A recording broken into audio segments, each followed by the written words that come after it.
Hey everybody, Kyle here. I'd like to talk about how firmware version 3.0 on the Nikon Z6 gives me everything I want in an autofocus system.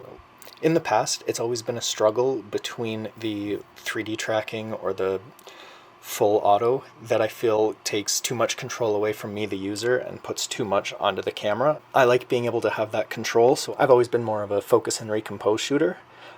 But there are times where things might happen quickly and you don't have time to jump over, or it's an awkward button switch and you lose the shot. I've always wanted a way to have access to both at once, and for the first time ever, I do. Using back button focusing and AFC, shooting this way gives you the equivalent of AFS shooting, because you just let go of the AF on button and focus stops tracking. Then you hold it to have continuous tracking.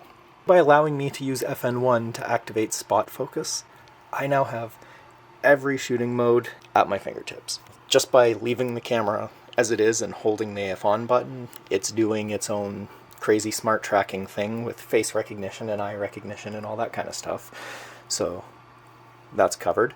But when I want to wrestle control, all I have to do is grab this button, focus, hold it, recompose.